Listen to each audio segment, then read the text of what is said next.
Oke, assalamualaikum warahmatullahi wabarakatuh. Kembali lagi bersama saya, Muhammad Maulana Ihsan Rahab, dengan NIM 0601252066. Nah, di sini saya akan membahas tentang kalimat efektif. Nah, kenapa ini penting? Karena kadang kalimat kita panjang, kelihatannya pintar, tapi ternyata nggak nyampe. Kalimat efektif itu bukan soal panjang atau pendek, tapi tepat sasaran. Yuk, kita bahas satu persatu. Yang pertama, apa itu kalimat efektif? Kalimat efektif adalah kalimat yang menyampaikan pesan secara jelas, tepat, dan nggak bertele-tele, sehingga pembaca atau pendengar langsung paham maksudnya. Ciri utamanya mudah dipahami, tidak ambigu, hemat kata, dan strukturnya itu rapi. Contoh tidak efektif, para siswa-siswa sedang belajar di dalam kelas. Dan contoh efektif itu para siswa sedang belajar dalam kelas. Nah, di sini ada terlalu tidak hemat kata atau bisa dibilang berlebihan.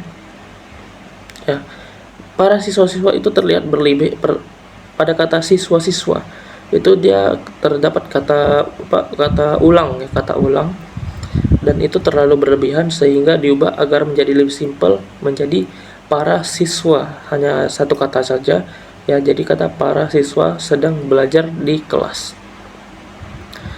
Untuk selanjutnya ada ciri-ciri kalimat efektif. Nah, ciri-cirinya itu ada berupa kesepadaan struktur, yang dimana kalimat harus punya subjek dan predikat yang jelas. Di sini ada dua contoh, yang salah dan yang benar. Yang salah itu seperti bagi mahasiswa baru diharapkan hadir tepat waktu, dan yang benarnya itu mahasiswa baru diharapkan hadir tepat waktu.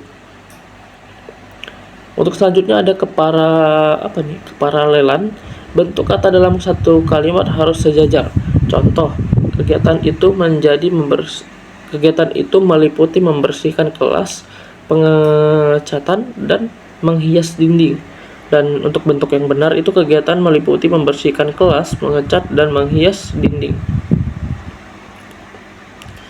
Selanjutnya ada kehematan kata. Hindari kata yang mubazir. Yang contohnya itu sama seperti yang tadi, contoh salah dan benar. Yang contoh yang salah itu ia naik ke atas panggung, dan yang benar itu ia naik panggung. Untuk selanjutnya ada kepaduan makna. Kalimat harus fokus pada satu ide utama. Contoh yang salah itu saya pergi ke kampus yang hujan deras dan tugas belum selesai. Dan contoh yang benar itu saya pergi ke kampus saat hujan deras tetapi tugas belum selesai.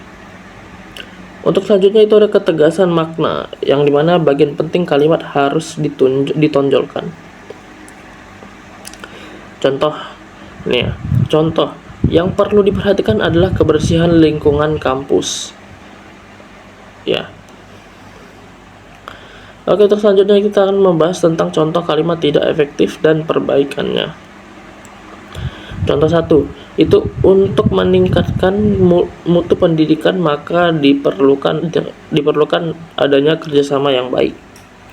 Dan untuk yang versi efektifnya itu untuk meningkatkan mutu pendidikan diperlukan kerjasama yang baik. Jadi dia gitu lebih simpel dan mudah dipahami maknanya daripada kalimat sebelumnya. Ya, di sini ada contoh 2 seperti para hadirin sekalian dipersilahkan untuk berdiri. Dan untuk yang lebih efektifnya atau lebih simpel dan cepat dibacanya itu bisa diubah menjadi hadirin dipersilahkan berdiri.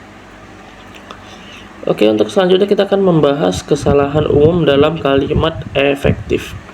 Yang dimana kesalahan yang sering terjadi itu terjadi pada pengulangan kata yang tidak perlu, struktur kalimat tidak lengkap, kalimat terlalu panjang, salah penggunaan kata hubung, serta terlalu banyak kata asing ya.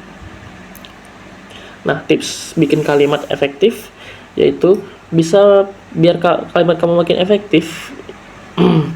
Tulis satu ide dalam satu kalimat. Terus hilangkan kata yang bisa dihapus hilangkan kata yang bisa dihapus tanpa mengubah makna. Terus cek subjek dan predikat atau SPOK tadi. Lalu baca ulang dengan suara keras. Kalau kedengarannya ini ribet, berarti belum efektif. Nah, kalimat efektif itu bikin komunikasi lebih cepat, lebih jelas, dan lebih nyaman. Mau nulis tugas, makalah, skripsi, atau sekedar chat yang jelas, semua butuh kalimat efektif.